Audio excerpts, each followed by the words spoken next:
वल्लज़ीना जाहदू फ़ीना लनहदियन्नहुम सुबुलना सदक़ल्लाहु मौलानल अज़ीम। पूरा मजमा बावाज़ बुलंद नबी और आले नबी की बारगाह में दुरूद व सलाम का नजराना पेश करे। सल्लल्लाहु अलैहि व आलिहि सल्लल्लाहु तआला अलैहि वसल्लम। गोल्डन जुबली के इस तारीख़ साज इजलास में, इस अजीम कॉन्फ्रेंस में बाग़ फ़िरदौस का एक फ़र्जंद होने के नाते मैं भी उंगली कटा के अपना नाम लिखवाना चाहता हूँ, इसके अलावा कुछ नहीं। चूँकि जो कुछ मिला वो यहीं से मिला, इसी दर से मिला। अभी शहज़ादे हुज़ूर अज़ीज़ मिल्लत अहले मुबारकपुर की क़ुरबानियों का तज़किरा कर रहे थे तो फ़ौरन मेरे जहन में ये बात आई कि इस तारीख़ साज कॉन्फ्रेंस में जहाँ शमा का ज़िक्र हो रहा है वहाँ परवानों का भी ज़िक्र होना चाहिए। चूँकि हाफिज़ मिल्लत की मिसाल एक शमा की है और अहले मुबारकपुर की मिसाल परवानों की है। ये कल भी हाफिज़ मिल्लत के परवाने थे, आज भी। एक ऐसा वाक़या मिलता है अशरफिया की तारीख़ में कि आँखें नम हो जाती हैं, दिल के पैमाने आँखों से छलकने लगते हैं। रईसुल क़लम अल्लामा अरशदुल क़ादरी अलैहि रहमा ने लिखा है कि जब इदारे का चंदा हो रहा था जिस ज़माने में, और यहाँ पे एक बहुत विजदानी कैफियत थी। आप फरमाते हैं कि रात के 10 या 11 बजे होंगे, हम मुबारकपुर की गलियों की खाक छान रहे थे ताकि ताआवुन हासिल किया जाए, इदारे के लिए इमदाद हासिल की जाए। गुज़रते गुज़रते एक बेवा के मकान से हम लोग गुज़र गए, हमने ध्यान नहीं दिया। कुछ आगे बढ़े थे कि उस बेवा के मकान का दरवाज़ा खुलता है और वो बेवा अपनी लाठी के सहारे बाहर आती है और बुलंद आवाज़ में कहती है, क्या राह खुदा में खर्च करने का हक़ बेवाओं को नहीं है? अल्लाहु अकबर। अल्लामा अरशदुल क़ादरी अलैहि रहमा लिखते हैं कि यह ऐसा जुमला था कि हमारे कदम वहीं पे ठहर गए और हुजूर हाफिज़ मिल्लत ने इरशाद फरमाया, अरशद ज़रा देखो ये किसकी आवाज़ है। मैंने पूरी सूरत हाल बयान की। काफ़िले मोहब्बत वापस हुआ और हम उस ज़ईफ़ा के पास पहुँचे। हुजूर हाफिज़ मिल्लत की बारगाह में वो ज़ईफ़ा जो मालो दौलत के एतबार से बहुत ज़्यादा अमीर नहीं थी, बल्कि आप गुर्बत का अंदाज़ा ये लगाइए कि बतौरे ताआवुन वो जो सरमाया लेकर के आई तो उसके घर में एक अंडा रखा हुआ था और जौ थोड़ा सा जौ था।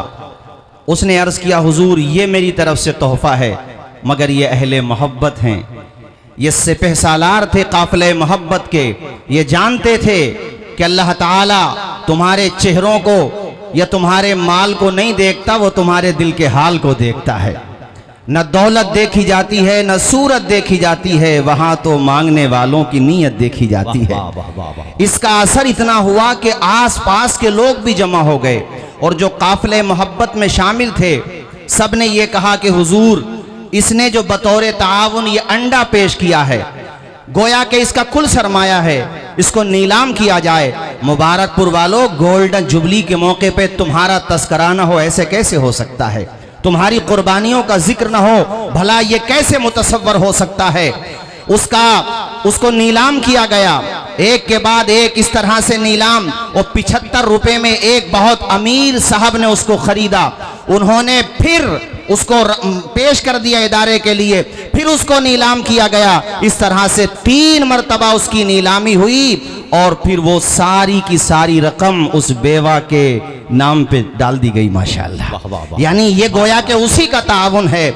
हाफिज़ मिल्लत ने जो काम और जो कारनामा अंजाम दिया है, मैं एक बात कहूँगा कि इतिहास वही रचते हैं, तारीख वही रकम करते हैं, वही शाहीन सिफत अफराद इतिहास के पन्नों में अपना नाम आबे ज़र से लिख करके जाते हैं। दुनिया उन्हें याद रखती है जिनकी रगों में खून से ज्यादा उनका मकसद जुनून बन के दौड़ता है। हाफिज़ मिल्लत ने जो काम किया, जो ठाना करके दिखाया, और मुबारकपुर वाले जब बलरामपुर जाने की बात आई, अपनी मोहब्बतें फर्श राह बना दी कदमों में बिछ गए। कहा हुजूर आपकी यूनिवर्सिटी का ख्वाब हम शर्मिंदे ताबीर करके छोड़ेंगे। और फिर अहले मुबारकपुर ने और हुजूर हाफिज मिल्लत ने आंखों में अरमान लिया, मंजिल को अपना मान लिया, फिर मुश्किल किया आसान किया, जब ठान लिया तो ठान लिया और करके दिखा दिया। और हुजूर हाफिज मिल्लत के बाद ये जिम्मेदारी उनके लायक व फाइक शहजादे हुजूर अजीज मिल्लत ने ऐसी संभाली, खुदा की कसम जब से इमारतों का ये जाल बिछाने का सिलसिला शुरू हुआ है, मैं अपनी बात नहीं करता, अपने असातिज़ा की बात करता हूँ, असातिज़ा के असातिज़ा की बात करता हूँ।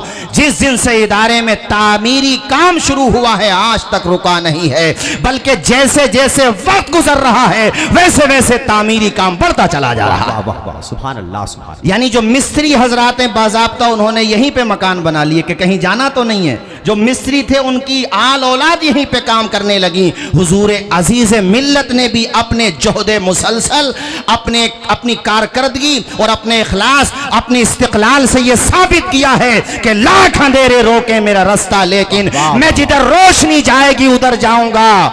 खारे गुल मैं नहीं जो बिखर जाऊंगा, हौसला हार के बैठूंगा तो मर जाऊंगा। जिंदाबाद जिंदाबाद जिंदाबाद, हौसला हार के बैठूंगा तो मर। और आज हुजूर बदरुल फुक़हा मेरे उस्ताद गिरामी रईसुल जामिया हज़रत मुफ्ती बद्र आलम साहब क़िबला तशरीफ़ फरमा हैं, ख़तीब एशिया और यूरोप उस्ताद गिरामी हज़रत मुफ्ती मसूद साहिब क़िबला बरकाती जलवाबार हैं, मेरे मोहसिन व मुरब्बी और मेरे यहाँ आने का ज़रिया करम फरमा अखलाक के पैकर हज़रत मुफ्ती जाहिद अली सलामी साहब क़िबला तशरीफ़ फरमा हैं। इल्म मीरास पर अपनी मुनफरिद शनाख्त रखने वाली अजीम शख्सियत हज़रत मुफ्ती नसीम साहब क़िबला तशरीफ़ फरमा हैं। और हमारे मुफ्ती कमाल अख्तर साहब, उस्ताज़ुल उलमा हज़रत मुफ्ती सदरुल वरा साहब और उस्ताज़ुल उलमा व उस्ताज़ी व सनदी हज़रत मुफ्ती नफ़ीस साहिब, तमाम ही मेरे असातिज़ा। एक बात बताऊं साथियों, जाते जाते चूँकि फहरिस्त अभी बाकी है और मैं तो यहाँ का फ़र्जंद हूँ, मेज़बान की हैसियत से आया हूँ। गोल्डन जुबली का मौका था इसलिए सोचा 10-15 मिनट का वक्त मिल जाए। आपसे ये कहूँगा कि हाफिज मिल्लत का पैगाम ये है कि सर छुपाने को छत रहे ना रहे, पहनने को पूरे कपड़े तुम्हारे पास रहे ना रहें, खाने को खाना रहे ना रहे, मगर तुम्हारे बच्चों के हाथों में कलम रहना चाहिए। वाह वाह वाह वाह, तुम्हारे हाथ में एजुकेशन की पावर रहना चाहिए। इसी नारे को अलग अलग खानकाहों से दिया जाता है। जिस खानकाह से मुझे इरादत है, जहां से मैं बैत हूं, जहां से मैं मुरीद हूं, मेरे पीरो मुर्शिद हजरत प्रोफेसर अमीन मियाँ साहब क़िबला हर साल उर्से कासमी के मौके पर, उर्से नूरी के मौके पर, उर्से हसन उलमा के मौके पर ये पैगाम देते हैं कि आधी रोटी खाइए, बच्चों को पढ़ाइए। और पैगाम ही नहीं देते हैं बल्कि उन्होंने अहसनुल बरकात भी कायम किया। आप अलीगढ़ जाइए, अल बरकात भी कायम किया। मैं अरीज़े के तौर पे एक खादिम के तौर पे तमाम खानकाहों से ये अर्ज करूंगा कि अब वक्त आ गया है, आप अपने हल्के असर में मॉडर्न एजुकेशन के इंस्टीट्यूट भी कायम कीजिए, कोचिंग सेंटर्स भी बनाइए और दूसरी तरफ तालीमी इदारे जो जहाँ पे हमारे बच्चों को मजहबी तालीम दी जाए वो भी बनाइए। अब हाथ पे हाथ रखने का वक़्त नहीं रहा, अब ऐसा वक़्त आ गया कि लोगों ने हमारी मस्जिदों की खुदाई शुरू कर दी है। बात सिर्फ संभल की जामा मस्जिद या सुल्तानुल हिंद अताए रसूल हजरत ख्वाजा गरीब नवाज के आस्थाने या हजरत बदायूं शरीफ की जामा मस्जिद की नहीं है, 200 से ज्यादा मसाजिद उनकी लिस्ट में हैं। अब वक्त आ गया है कि हम अपने बच्चों को लॉयर बनाएं, उनको IAS IPS बनाएं, उनको बेहतरीन एजुकेशन दें। अरे उलमा और आइम्मा इंतजामिया जो काम कर रहे हैं ये बहुत बड़ा काम है। बाकी जो पॉलिटिकल लीडर्स हैं, सरमायादार हैं, उनका एक हल्का असर है, वो भी तो अपने हल्के असर में तालीम का काम करें। 1-1 करोड़ 2-2 करोड़ रुपए के लोग टिकट खरीद लेते हैं ताकि इलेक्शन में खड़े हो जाएं। क्या ये सरमाया तुम बच्चों की एजुकेशन के लिए नहीं लगा सकते? अभी मैं पढ़ रहा था मुरादाबाद का एक लड़का, उसका नाम है नईम अहमद, जटपुरे का रहने वाला, वो IAS बना, 13 IAS बने थे जिस साल उसका सिलेक्शन हुआ था। उन 13 में एक वो भी था। वो कहता है कि अगर एक वेलफेयर सोसाइटी मुझे गोद न लेती तो मेरा ये ख्वाब शर्मिंदे ताबीर न होता। मैं तो इतना गरीब था कि खाने को 2 वक्त की रोटी तक न थी, बस एक ख्वाब था कि नाम करके जाऊंगा, जब दुनिया में आया है तो कौम के लिए कुछ काम करके जाऊंगा। लेकिन खिदमत खल्क के हवाले से एक वेलफेयर सोसाइटी थी, वो काम करती थी। उसने मेरा खर्चा उठाया एजुकेशन का। ए अमीरों, अपने पैसे सिर्फ शादियों में उठाते हो? अभी रिसेंटली एक वीडियो मेरे व्हाट्सएप पे आया, मेरे तन बदन में आग लग गई कि हमारे कितने बच्चों को बेगुनाह जेलों में ठूंसा जा रहा है, कितने बच्चे जामे शहादत नोश कर गए। ऐसे वक्त में भी मिल्लत के लोग, वो शादी यानी बारात चल रही है, 20 लाख रुपया उन्होंने पानी की तरह बहा दिया, यानी नोट में ऐसे बहा रहे हैं। अरे बेवकूफो, इस पैसे की कदर करो। अल्लाह ने दौलत दी है तो कारून का रास्ता ना अपनाओ, हजरत उस्मान का रास्ता अपनाओ। अल्लाह ने तुम्हें सरमाया दिया है तो मुबारक वालों का रास्ता अपनाओ।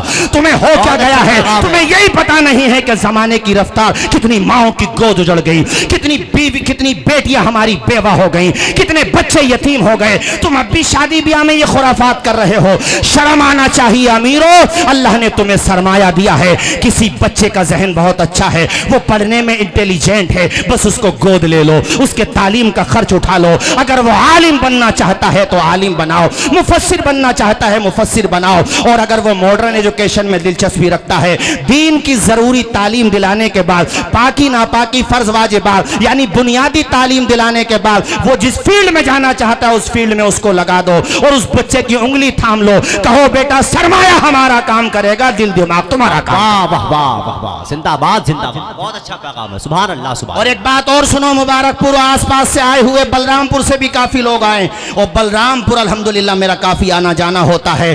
बलरामपुर के लोग, अगर मेरे बारे में उन्हें पता चल जाए फरजंदे अशरफिया आया है, कितनी मोहब्बत देते हैं। तुम हमारे हाफिज साहब के इदारे के पढ़े हुए हो, हाफिज मिल्लत के इदारे के। मैं सिर्फ बलरामपुर की बात नहीं कर रहा हूं, पूरे भारत की बात कर रहा हूं। हमें जो भी इज्जत मिली, अरे ये सब तुम्हारी मोहब्बत की इनायात हैं, वरना मैं क्या, मेरा दिल क्या, मेरा अंदाजे जुनूं क्या।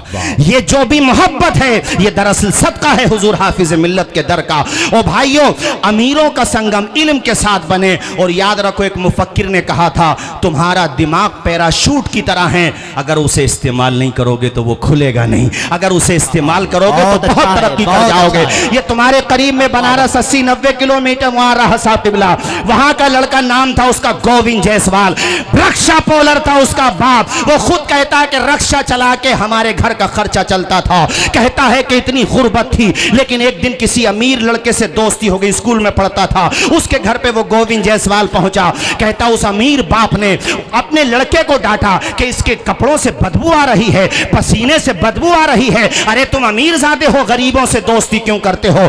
गोविंद जायसवाल अपनी हिस्ट्री में बताते हैं कि उसके ये जुमले चुप गए और मैंने अपने घर पे आके कहा अपने पिताजी से, जो रक्षा चलाने वाले थे, पिताजी ये बताओ सबसे ऊंची पोस्ट कौन सी होती है, सबसे ऊंचा ओहदा कौन सा होता है। मैं खुद की भी डिग्निटी हासिल करूंगा, खुद को भी रिस्पेक्ट दिलाऊंगा और समाज में अपने माता पिता को भी रिस्पेक्ट दिलाऊंगा। और रिस्पेक्ट दिलाने का वाहिद रास्ता है एजुकेशन का रास्ता, तालीम का रास्ता। तो पिताजी चूंकि बेचारे वो बेपढ़े लिखे आदमी थे, उन्होंने कहा बेटा सबसे ऊंची पोस्ट होती है लेखपाल की। कहते मैंने लेखपाल बनने को ख्वाब देखा, आगे बढ़ता रहा, किसी ने मुझे बताया नहीं लेखपाल नहीं, सबसे ऊंची पोस्ट होती है कोतवाल की। कोतवाल बनने का ख्वाब देखा, आगे बढ़ता रहा, फिर मुझे किसी ने समझाया अगर तुम्हें संघर्ष करना ही है और कुछ बनना ही है गोविंद, तो इतनी मेहनत करो कि इंडिया में 3 पोस्ट ऐसी होती हैं, 2 के जरिए सियासत चाहिए, 1 के जरिए इल्म चाहिए, या तो पीएम हो या सीएम हो या फिर बाई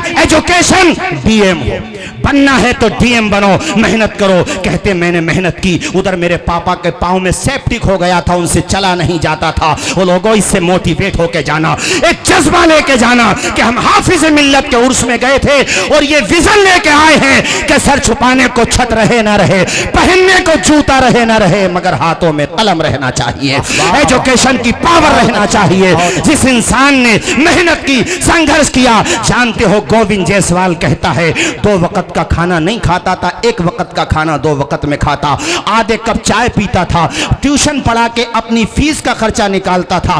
कहते मैंने 18 घंटे रेस, सोचो यार 24 घंटे में से 18 घंटे जो लड़का पढ़ रहा हो, वो खुद अपने हालात बताते हुए कहता इससे ज्यादा अगर मैं पढ़ता तो मर जाता, इससे ज्यादा अगर मैं पढ़ता तो मेरी डेथ हो जाती, मर जाता मैं। लेकिन मैंने मेहनत की, मेरे सामने अपने पिताजी का भी सम्मान था, अपने आप को भी सम्मान दिलाना था समाज में। कहते हैं जब मैंने मेहनत की और मैंने सारे पेपर्स निकाल लिए, एग्जाम में नंबर आया इंटरव्यू का, कहते हैं मैंने तो कई साल से कपड़े नहीं खरीदे थे। अपनी बहन को कॉल की, बहन प्रेग्नेंट थी, बहन ने पैसों का इंतज़ाम, उनकी यानी डिलीवरी का वक्त था उधर, वो 2000 रुपये उनके घर पे रखे थे अल्ट्रासाउंड वगैरह के लिए। लेकिन बहन भी माँ का रोल अदा करती है। बहन ने वो 2000 दिए ताकि वो कोट पैंट जो भी उसको इंटरव्यू देना, सलीके कपड़े पहने। कहते हैं जब मैं इंटरव्यू देने गया, सिर्फ मेरी 22 साल की उम्र थी। गोविंद जायसवाल कहते सिर्फ 22 साल की मेरी उम्र थी। इंटरव्यू देने के बाद जब मैं निकलने लगा, मैंने सारे सवालात के बेहतरीन जवाबात दिए, निकलने लगा तो एक साहब ने मुझसे पूछा, जो सवालात पूछ रहे थे, उन्होंने कहा गोविंद हमने आपको फ्लॉप कर दिया, फेल कर दिया, तो अभी तो तुम्हारे पास चांस है, उम्र है। तो मैंने जवाब दिया सर मैंने ये सोचा ही नहीं है कि मैं फेल हो जाऊंगा, मैंने ये सोचा है कि 110% कामयाब हो जाऊंगा। ये जुमला उसको इतना पसंद आया, वो खुद बताते हैं कि वो खुश हो गए। कहते मेरे पिताजी के साथ मेरी कामयाबी से चंद दिनों पहले एक हादसा हो चुका था, और एक तो उनके पाँव का ऑपरेशन हुआ था, मगर गुर्बत की वजह से वो बेचारे फिर भी रक्षा चलाते थे। एक होम गार्ड ने उनको डंडा मारा और उनके रक्षे के टायर में जो है उसने सुराख कर दिया। तो किसी वकील ने, हमारे गांव का वो वकील था, उस वकील ने कहा होम गार्ड जी जानते नहीं हो इनका बेटा यूपीएससी एग्जाम निकाल चुका है। कहते जब मैं सक्सेस हुआ तो मुझे यकीन नहीं आया, इतनी खुशी हुई, सबसे पहला अगर मैंने किसी को फोन किया तो मेरे पिताजी थे। कहते मेरे पिताजी को यह पता चला कि मेरा बेटा डीएम बनेगा तो रिप्लाई नहीं आया, कोई जवाब नहीं आया। कई मिनट के बाद रोते हुए पिताजी ने कहा बेटे आज मुझे गर्व हो रहा है कि देने वाले ने मुझे तेरा जैसा बेटा दिया है। रोते हुए खुद कहते हैं कि मेरे पिताजी के घर पे वो पहुंच गया, माफी मांगने लगा तो मेरे पिता ने उसको माफ कर दिया और कहा कोई बात नहीं है। मगर जाते जाते उस पिता ने जो कहा था उससे हमें आपको भी सीख मिलती है। उसने कहा था होम गार्ड साहब किसी के कपड़े देखकर, किसी का रंग देख के, किसी की जात बिरादरी देख के, किसी के घर की कच्ची छत देख के किसी के टैलेंट का फैसला न करना। वक्त बदलते हुए देर नहीं लगती है होम गार्ड साहब, वक्त बदलता है अगरचे वक्त बदलने में वक्त लगता है। जिंदाबाद जिंदाबाद जिंदाबाद। वक्त सुभान अल्लाह। बदलता है, संघर्ष की राह जो चलता है, हालात वही बदलता है। जिसने रातों से जंग जीती है सूरज बनकर जरूर चमकता है।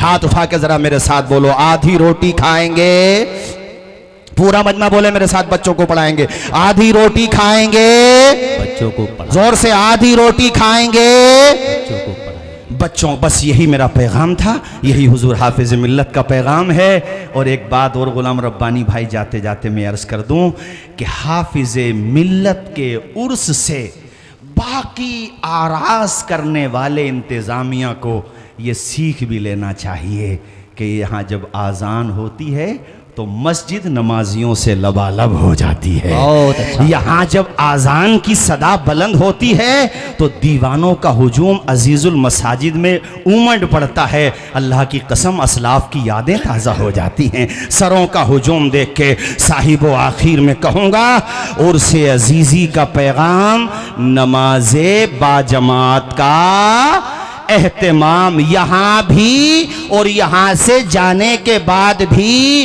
वरना मसाजिद की खुदाई शुरू है। एआई के ज़माने में एएसआई की बात हो रही है मेरे भाइयों, इसलिए नमाजी बन जाओ, मस्जिदों को आबाद कर दो।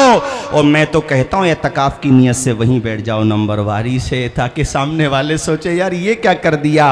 5 वक्ता नमाजी बनो, जैसे जुमा फ़र्ज़ है ना वैसे ही बाकी नमाजें भी फ़र्ज़ हैं। जैसे जुमे में हमारे वहाँ तादाद होती है, अगर 5 वक्ता नमाजों में भी वैसे ही तादाद हो जाए तो फिर उर्स अजीज़ी के स्टेज से या आखिर में चंद मिसरे और मेरी तकरीर ख़त्म कि गैर को अखलाक से अपना बनाना सीख लो, रंजो गम के साए में भी मुस्कुराना सीख लो। बहुत अच्छा। देखना दुनिया झुकेगी खुद तुम्हारे सामने, तुम खुदा के सामने सर को झुकाना सीख लो। जिंदाबाद।